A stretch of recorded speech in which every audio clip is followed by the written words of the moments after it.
Break के बाद स्वागत है आपका। देखा आपने कल 7वें चरण के मतदान के बाद जो शाम को एग्जिट पोल के अनुमान सामने आए हैं उसने पूरे देश को इस समय सोचने पर मजबूर कर दिया है। क्या एक बार फिर से 4 जून को जो नतीजे आएंगे वो एग्जिट पोल के जताए हुए अनुमान के हिसाब से आने वाले हैं, यानी कि फिर से तीसरी बार प्रधानमंत्री नरेंद्र मोदी पीएम बनेंगे और 3.0 की सरकार बनेगी और ऐतिहासिक जीत बीजेपी यहां दर्ज कराने जा रही है। तमाम मेहमान हमारे साथ बने हुए हैं। सबसे हमने रिएक्शन ले लिया है, योगेश जी रह गए हैं सिर्फ। योगेश जी के पास चलेंगे, senior journalist times of India, x bureau chief Uttarakhand की जब बात होती है योगेश जी, तो देखिए 2 बार सुपड़ा साफ किया गया है, क्लीन स्वीप इस बार भी होने जा रहा है। आपका आकलन क्या कहता है? आपको लग रहा है कि एक बार फिर से 5 सीटें उत्तराखंड की जो एग्जिट पोल में दिखाई जा रही हैं बीजेपी के खाते में आने वाली हैं, ऐसा होने वाला है 4 जून को? देखिए, मेरा मानना है कि 5 सीट जो है बीजेपी के खाते में जाएंगी और उसका रीजन जो है बहुत सिंपल है कि जो मोदी की गारंटी उत्तराखंड में थी, चाहे वो ऑल वेदर रोड हो, चाहे वो ट्रेन हो कर्णप्रयाग से ऋषिकेश कर्णप्रयाग लाइन, ये सब काम जो है धरातल पे है। ये सारे काम वो हैं जो दिखाई दे रहे हैं और मोदी जी का जो यहाँ पे करिश्मा है वो अभी बहुत पीक पे है। अभी ऐसा कोई वो नहीं है कि बीजेपी को कोई प्रॉब्लम होगी 5 सीट जीतने में। और कांग्रेस का उत्तराखंड में अनफॉर्चुनेटली कोई संगठन नहीं है, कोई ऐसा बेस नहीं है, या वो कभी अच्छे अपोजिशन की तरफ आ ही नहीं पाए पिछले 5 साल में या उससे पहले जब से बीजेपी गवर्नमेंट यहाँ पे है। तो I will not be surprise that BJP clean sweep Uttarakhand like last time. ठीक है, तो ये कौन सा फैक्टर आपको लगता है काम करता हुआ नजर आया योगेश जी उत्तराखंड में, खास तौर पर क्योंकि विपक्ष ने?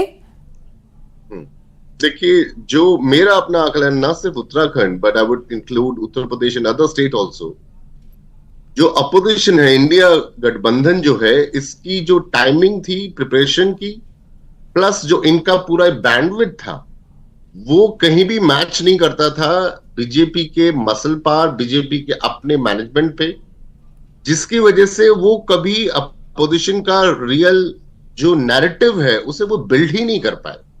ना सिर्फ उत्तराखंड में, आई वुड से चाहे राजस्थान हो, चाहे मध्य प्रदेश हो, महाराष्ट्र हो, चाहे यूपी हो, वो कभी बिल्ड ही नहीं कर पाए।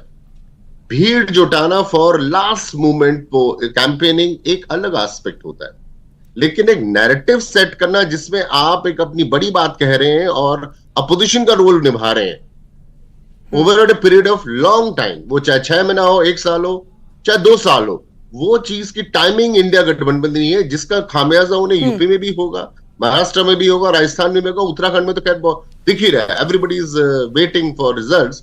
और एग्जिट पोल जो है, ये एग्जैक्ट पोल चाहे ना भी हो, ये कहने की बात है, लेकिन जो सैंपल साइज है, जैसे मुझे बताया गया है, sample size quite significant, staggering number. तो मुझे लगता है कि एग्जिट पोल के आसपास रहने वाली है फाइनल आउटकम, जो कि 4 जून को हम सभी को पता चले। ठीक है जी प्रभात जी, देखिए जब 7 चरण के मतदान हुए तो हर बार एक चीज कॉमनली हर फेज में आती थी कि गांव के गांव, कई ऐसे गांव थे जिनके लोग मतदान करने के लिए नहीं पहुंचे, किसी गांव से एक भी वोट नहीं पड़ा है। लोगों की नाराजगी, लोग सड़कों पर उतरे, अपनी नाराजगी दिखाई।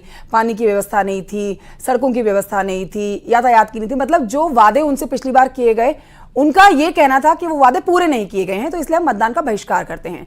दूसरी तरफ 2 लड़कों की जोड़ी, अगर हम उत्तर प्रदेश में बात करते हैं, तो उनकी जनसभा में जो रैली में जो लोग आ रहे थे, भारी भरकम भीड़ पहुंच रही थी। ये दोनों अलग अलग डायरेक्शन में ले जाने वाली चीजें हैं। एक तरफ भीड़ को देखते हुए अखिलेश और राहुल गांधी ये अपनी जीत का दम भर रहे थे, वहीं दूसरी तरफ लोग भी अपनी नाराजगी दिखा रहे थे।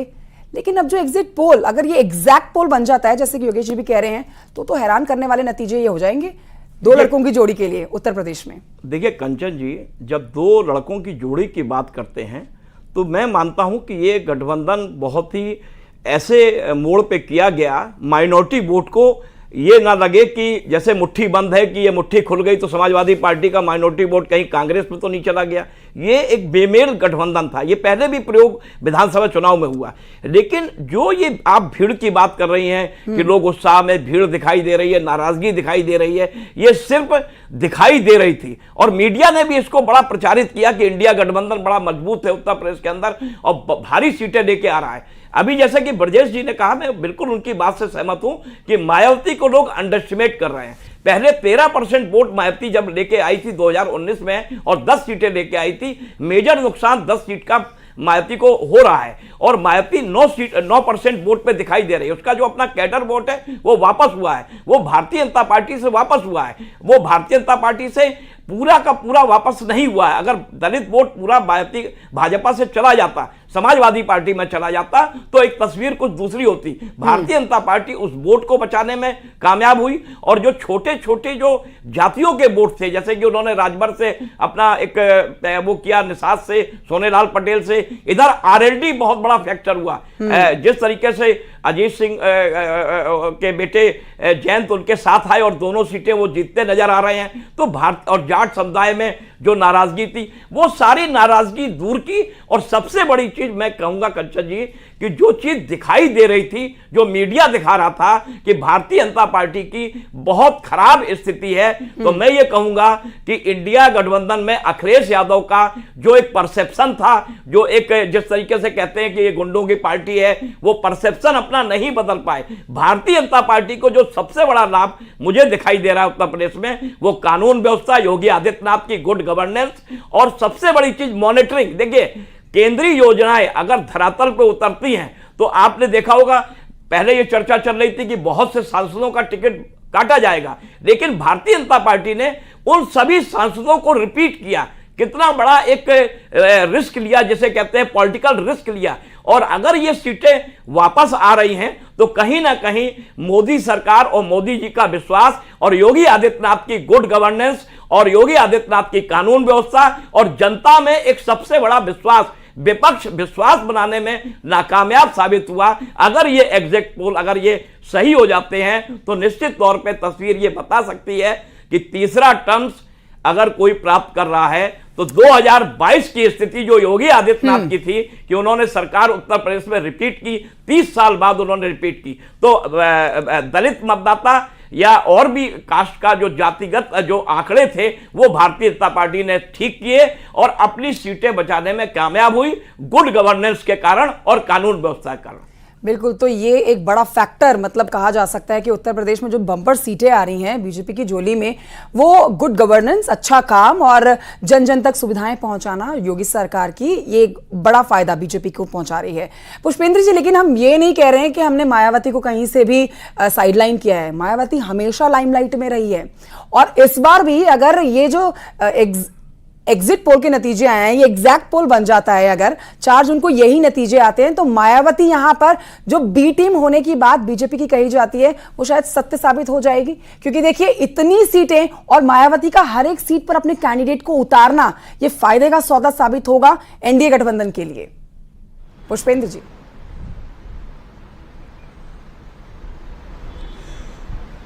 आपकी बात का जवाब देने से पहले 2019 को याद दिलाना चाहूँगा।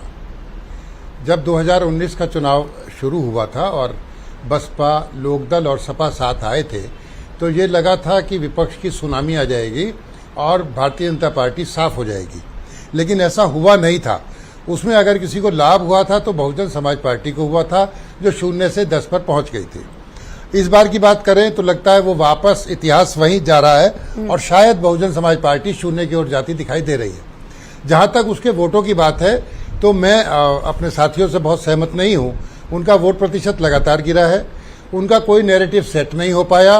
आनंद को हटाने के बाद ये फिर से लगा कि वो शायद भारतीय जनता पार्टी की बी टीम के रूप में काम कर रही हैं।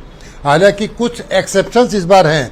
बहुत सी जगह ऐसे कैंडिडेट उन्होंने खड़े किए जिन्होंने बजाय विपक्ष को नुकसान देने के भारतीय जनता पार्टी को नुकसान होता दिखाई दिया, चाहे उसमें बिजनौर की सीट हो, मेरठ की सीट हो और नगीना, जहां से उन्होंने आकाश आनंद को लॉन्च किया था और लॉन्च करने के थोड़े दिन बाद चुप हो गई थी और उनको हटा दिया गया था। आप याद करें कि वहां पर अगर बहुजन समाज पार्टी बहुत मजबूती से लड़ रही होती तो ये चर्चा ही नहीं होती कि आज़ाद समाज पार्टी के चंद्रशेखर रावण कोई करिश्मा कर देंगे या वो मुकाबले में आ गए हैं। तो ये सारी बातें देखकर मुझे लगता है कि वो दोबारा से बी टीम कैसे कह सकता हूँ अब, क्योंकि अब उनका वोट प्रतिशत बहुत कम हो गया है। उसमें से बहुत से, चाहे वो लाभार्थी के रूप में गए हों या कुछ पर जो आरक्षण की बात हुई कि साहब आरक्षण समाप्त हो जाएगा, संविधान बदला जाएगा, मुझे लगता है कहीं कुछ और वोट दरकार होगा उनका और जब उनकी परसेंटेज आएगी वोटिंग की तो मुझे लगता है पहले से कम आएगी। तो मैं उन्हें कंफ्यूज पार्टी मानता हूं, बजाय इसके कि वो भारतीय जनता पार्टी की बी टीम है, ऐसा नहीं मानता। बहुत सी जगह पे उन्होंने ऐसे कैंडिडेट उतार दिए थे जो मैंने उदाहरण दिया आपको, चाहे वो मेरठ हो, बिजनौर हो, मुजफ्फरनगर हो। मुजफ्फरनगर में भी प्रजापति समाज के कैंडिडेट को उतारा जो कि भारतीय जनता पार्टी का कोर वोटर माना जाता है। इसी तरह से मेरठ में त्यागी को उतारा, त्यागी बिरादरी के, जो कि भारतीय जनता पार्टी का कोर वोटर है। तो इन सारी बातों को देख के मुझे लगता है कि वो बी टीम के उसमें अंतर्द्वंद में फंसी हुई हैं कि बी टीम का मोहर हट भी जाए और आगे चलकर वो फिर उसी पैटर्न पे चली गई जब हम पूरब की तरफ गए। तो उनको सबसे ज्यादा नुकसान होने जा रहा है, वो बी टीम कहलाएं या ना कहलाएं, पर अगर सबसे ज्यादा नुकसान इस चुनाव में यूपी में किसी को हो रहा है तो वो बहुजन समाज पार्टी है।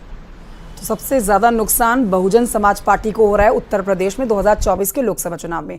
विजय जी, एक सवाल यह भी बनता है कि हमने जब देखा कि बीजेपी ने अपने सीधे तौर पर कैंडिडेट उतार दिए, नॉमिनेशन फाइल करने जा रहे हैं, लेकिन अखिलेश यादव की कंफ्यूजन भी खत्म नहीं हो रही थी। अखिलेश यादव अपने कैंडिडेट्स के लिए जमकर प्रचार करने उतरे, लेकिन क्या लोग इस असमंजस में भी रहे कि जो कैंडिडेट समाजवादी पार्टी की तरफ से बताया जा रहा है वो बदला जा सकता है कभी भी? क्योंकि एंड मोमेंट में भी हमने इस बार जितने कंफ्यूज अखिलेश यादव 2024 के लोकसभा चुनाव में दिखे हैं, इससे पहले ना 14 में दिखे ना 19 में दिखे। तो क्या ये एक बड़ा जो नुकसान अगर देखती है 4 जून को समाजवादी पार्टी, जिसमें कांग्रेस के साथ का गठबंधन भी फेल हो जाता है, तो एक बड़ी वजह रह सकती है कंफ्यूज जो रहे हैं अखिलेश?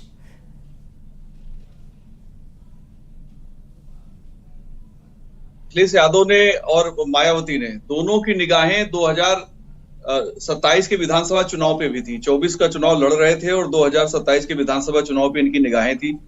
मायावती ने भी जो स्ट्रेटजी ली, अगर वो जैसा उनके ऊपर ब्लेम लग रहा है कि वो बीजेपी की बी टीम बन गई, तो मेरा मानना है कि बीजेपी का बी टीम बनते हुए उनको लोगों ने देखा या महसूस किया, लेकिन बी टीम नहीं बनी। वो 2027 के लिए अपनी प्लेसमेंट कर रही थी, अपनी मोहरें सजा रही थी, क्योंकि उनके लिए एनडीए से लड़ना आसान है।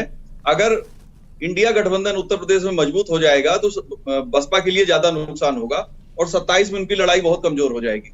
इसलिए वो दोनों को कमजोर करना चाहती थी, इंडिया गठबंधन भी कमजोर रहे और एनडीए भी थोड़ा कमजोर हो जाए। तो उनकी स्ट्रेटजी यही थी जो अभी पुष्पेन जी बता रहे थे, मेरठ सीट हो, मुजफ्फरनगर हो, घोसी में बालकृष्ण चौहान को लड़ाना हो, आजमगढ़ में एक यादव को उतारा, बाद में चेंज किया था। तो मायावती का जो फोकस था और जो आकाश आनंद को उन्होंने विड्रा किया, उसका फायदा मेरा ऐसा मानना है कि इंडिया अलायंस को हुआ, क्योंकि जो बीजेपी के खिलाफ के वोट थे वो फिर बसपा को जाएंगे, बसपा को अगर नहीं जाएंगे तो वो बीजेपी के खिलाफ ही जाएंगे और निश्चित तौर पे इंडिया गठबंधन की तरफ जा सकते हैं। उत्तर प्रदेश में जो सिनेरियो है वो बिल्कुल साफ है। मैंने जैसा पहले कहा, 90% वोट इंडिया और एनडीए अलायंस के बीच में बटा है और इन 90% वोट के बाद जो वोट बचता है उसमें सबसे बीएसपी के वोट कम हो रहे हैं। सारे सर्वे बता रहे हैं कि 8% 9% उनके वोट हो सकते हैं। मेरा मानना है कि वो 7 to 10 के बीच में कोई एक डिजिट हो सकती है जो इनके वोट परसेंटेज के मामले में। सीट वो नहीं जीतेंगी तो ये मेजर लॉस है। 10 सीटें थी वो गंवा देंगी। अगर कोई एक सीट जीतती भी है तो वो कोई बड़ा अचीवमेंट नहीं, फिर 9 सीटों का फिर भी उनको लॉस होगा। यूपी की सियासत में बसपा और सपा दोनों के पास जो दोनों का सपना है, वो सपना केंद्र में सरकार नहीं है बल्कि उत्तर प्रदेश में सरकार है। और ये अपनी मेजॉरिटी की सरकार उत्तर प्रदेश बनाने के लिए 24 में भी अपनी रणनीति और पासे फेंक रहे थे। अखिलेश ने जो बार बार कैंडिडेट चेंज किए उसके पीछे लॉजिक था उनका कि जैसे आप मेरठ की सीट ले लीजिए, मेरठ में उन्होंने 2 कैंडिडेट बदलने के बाद तीसरे पे उन्होंने सुनीता वर्मा को लड़ाया। सुनीता वर्मा जाटो कम्युनिटी की हैं, जाटो मुस्लिम कॉम्बिनेशन बनाया उन्होंने। और मेरठ में जैसे रिपोर्ट्स बताई गई हैं, सर्वे जो भी कह रहे हैं, लेकिन वहां एक टफ फाइट है between India alliance and NDA alliance. ऐसे ही उन्होंने जहां जहां बीजेपी के ब्राह्मण कैंडिडेट थे, मोस्टली कैंडिडेट उतारे। हमने यहाँ विपक्ष में समाजवादी पार्टी, कांग्रेस और बसपा की चर्चा कर ली। सॉरी सर, आपकी बात काट रही हूँ, दरअसल एक छोटा सा ब्रेक लेना है, ब्रेक के बाद मैं आपसे इस पर चर्चा करूंगी। लेकिन इस बीच हम AIMIM के ऊपर भी चर्चा जरूर करेंगे। किसने किसका काम बनाया, किसने किसका काम बिगाड़ा, अब ये तो 4 जून को नतीजे बताएंगे। हालांकि चिंता बढ़ाने वाले एग्जिट पोल के नतीजे इस समय विपक्ष के लिए आ चुके हैं। लीडर्स पोल में एनडीए को बहुमत, न्यूज 18 के एग्जिट पोल पर एडिटर्स की मोहर भी लगती हुई अब दिख रही है। एनडीए को 350 से ज्यादा सीटें मिलने का अनुमान भी अब हमारे एडिटर्स पोल ने जता दिया है। इंडिया गठबंधन 130 के करीब सिमटा हुआ नजर आ रहा है। एडिटर्स को आप सुन रहे हैं न्यूज 18 उत्तर प्रदेश उत्तराखंड पे, जिस पर तीसरी बार मोदी सरकार बनाने में मोहर लगा रहे हैं हमारे एडिटर्स भी, जो इस समय हमारे साथ मेहमान मौजूद हैं। योगेश जी, मैं आपके पास आऊं उससे पहले एक जल्दी से रिएक्शन प्रभात जी से लेना चाहूंगी। प्रभात जी अभी ऑफ कैमरा मुझसे चर्चा कर रहे थे, क्योंकि ब्रेक पर जाने से पहले हमने AIMIM का जिक्र किया, तो वो कह रहे थे AIMIM, प्रभात जी आपका कहना ये है कि AIMIM जो है वो सीधे तौर पर इंडिया गठबंधन को नुकसान पहुंचा रहा है नहीं, देखिए और एनडीए को फायदा। देखिए निश्चित छोटा सा जवाब सर। देखिए निश्चित तौर पे AIMIM का आधार उत्तर प्रदेश में कुछ नहीं है, वो अपना हैदराबाद में है, लेकिन वो अगर कोई भी यहाँ आके जितने भी उन्होंने प्रत्याशी उतारे हैं उसका नुकसान इंडिया गठबंधन को ही हो रहा है। ठीक है योगेश जी, उत्तराखंड जहां पर सबकी निगाहें पहले चरण के मतदान पर आके रुकी हुई थी, खूब यहां पर भी देखा गया, हमने प्रधानमंत्री नरेंद्र मोदी भी यहां पर प्रचार करने के लिए पहुंचे, और जो रैली वहां पर होती थी जहां पर पूरा उत्तराखंड सिमटा हुआ मोदी को सुनने के लिए पहुंचा हुआ था, वो एक एक योजना की तारीफ करता, लेकिन कई फौजी ऐसे जिन्होंने अपनी नाराजगी दिखाई थी कुछ योजनाओं के ऊपर। तो अब देखिए, अब जो एग्जिट पोल दिखा रहा है उसके मुताबिक तो नाराजगी जो है वो कहीं पर भी दिखती हुई नजर नहीं आ रही है। नतीजे यानी कि 5 सीटें अगर बीजेपी के खाते में जाती है तो ये तो हैट्रिक, जीत की हैट्रिक उत्तराखंड से होगी। देखिए, इलेक्शन में सारी स्ट्रैटेजीज जो होती हैं पार्टीज की, वो सारी वर्क करती हैं। आपको शायद पता हो कि हरिद्वार की सीट और पौड़ी की सीट पे दोनों टिकट जो सांसद थे पहले, नए नाम घोषित हुए। अनिल बलूनी जी पौड़ी में आए और भूतपूर्व हमारे एक्स CM त्रिवेंद्र जी हमारे हरिद्वार में आए। ये जो स्ट्रैटेजी थी इसने भी बहुत वर्क करा कई सारी चीजों को मतलब स्ट्रीमलाइन करने में। सर एक सवाल ये कि जो कांग्रेस ने एक्सपेरिमेंट किया है इस बार, नए चेहरे और युवाओं को जो है बड़ा एक मौका दिया लड़ने का, तो वो एक्सपेरिमेंट कांग्रेस का फेल हो जाएगा उत्तराखंड में? देखिए, कांग्रेस में मैं अगर बात करूंगा, हरीश रावत जी की उनकी एक खूबी है, वो चवन्नी घिस-घिस के अठन्नी बनाना चाहते हैं, अभी से नहीं काफी पहले टाइम से। तो उन्होंने बजाय इसके कि वो खुद चुनाव में लड़ते, बजाय इसके कि बड़े बड़े जो हमारे कांग्रेस के नेता थे उत्तराखंड के उनको चुनाव में उतारते, उन्होंने अपने बेटे की लॉन्चिंग में लग गए हरिद्वार से। और ये जो चीज थी इससे बीजेपी को फायदा ही हुआ होगा, नुकसान नहीं हुआ होगा, क्योंकि यंग फेसेस या यंग चेहरों को एकदम लास्ट मिनट में अगर आप चुनाव में डालेंगे, ऐसे चुनाव में जहां मोदी की सुनामी ऑलरेडी चल रही है, तो आप उनको कोई एक्सपीरियंस नहीं दे रहे हैं नए, आप तो आप उसे वॉकओवर दे रहे हैं। तो हरिद्वार में मानता हूं पूरा वॉकओवर दिया है कांग्रेस ने, नैनीताल में पूरा वॉकओवर दिया है कांग्रेस ने, टिहरी में पूरा वॉकओवर दिया है, जिसमें देयर इज नो फाइट। एक होता ना, you are meekly surrendering the entire territory to BJP. तो मुझे नहीं लगता कि यंग फेसेस को देख के कोई बहुत बड़ा इलेक्शन स्ट्रैटेजी या कोई बहुत ही बड़ा काम हुआ है। हाँ, ये जरूर है, जैसे आपने बोला कि कुछ योजनाएं जैसे अग्निवीर है, उसका इम्पैक्ट कहीं दिखना चाहिए था उत्तराखंड में। उत्तराखंड एक आर्मी फीडर स्टेट है जी। तो मुझे मानना है कि कांग्रेस जो है इसको भी अच्छे से एक्सप्लॉइट नहीं कर, कांग्रेस इस नैरेटिव को भी बिल्ड नहीं कर पाए उत्तराखंड में। ठीक है ब्रजेश शुक्ला जी, एक जल्दी से एक रिएक्शन आपका, क्योंकि प्रभात जी ने जवाब दिया कि यहाँ पर जो उत्तर प्रदेश में AIMIM है, हम उसको भी इग्नोर नहीं कर सकते हैं। उन्होंने भी कई सभाएं करी हैं, कई सीटों पर अपने कैंडिडेट उतारे हैं, PDM का मुद्दा वो यहाँ पर लेके चले हैं। तो यहाँ पर खेल बिगाड़ा है बीजेपी का या बनाया है? क्योंकि उनका ये कहना है सीधे तौर पर फायदा पहुंचाया है AIMIM ने, नुकसान तो सीधा इंडिया गठबंधन को हुआ है। छोटा सी रिएक्शन सर। बहुत मामूली नुकसान हुआ है, उनको किसी ने बहुत ज्यादा गंभीरता से लिया नहीं। और आप मतगणना होगी परसों, आप उनके वोट देख लीजिए क्या है। मुस्लिम मतदाता कहीं इधर उधर गया नहीं, वो पूरी तरह से इंडिया गठबंधन के साथ गया। और यहां तक कि इनकी जमानत नहीं बचेगी, आप देखिएगा। और बड़ी बुरी दशा होगी चुनाव में। मुसलमानों का एक ज्यादातर प्रतिशत 90% से ज्यादा एकजुट होके गया, एक लक्ष्य बना के गया, उसमें कोई भ्रम नहीं था, उसने पूरा एक पहले तय कर रखा। ठीक है सर। तो मुझे नहीं लगता कि ये कुछ कर पाए होंगे, कोशिश भले की है। ठीक है विजय जी, आप इस पर जवाब देना चाह रहे हैं। मुस्लिम बहुल एरिया में वोटिंग काफी कम हुई है, वोट परसेंटेज कम गया है, तो उस पर क्या लग रहा है आपको कि ये वोट कम परसेंटेज जो गया है ये बीजेपी को फायदा पहुंचा रहा है मुस्लिम बहुल इलाकों में? छोटा सा जवाब विजय जी। हाँ, नहीं, निश्चित तौर पे फायदा पहुंचेगा, लेकिन AIM को या PDM को सैकड़े में वोट मिलेगा, इनके प्रत्याशियों को शायद 1000 भी कहीं ना पहुंच पाए। ठीक है, बहुत शुक्रिया आप सभी मेहमानों का हमारे साथ इस चर्चा में जुड़ने के लिए। पुष्पेंद्र जी आपका भी शुक्रिया, प्रभात जी आपका भी शुक्रिया, विजय जी हमारे साथ थे उनका भी बहुत शुक्रिया, ब्रजेश जी आपका भी शुक्रिया, योगेश जी आपका भी बहुत शुक्रिया। देखिए, एग्जिट पोल एग्जैक्ट पोल साबित होता है या नहीं होता है, ये 4 जून को नतीजे बताएंगे। फिलहाल एक छोटे से ब्रेक के लिए यहां पर रुकना होगा। जल्द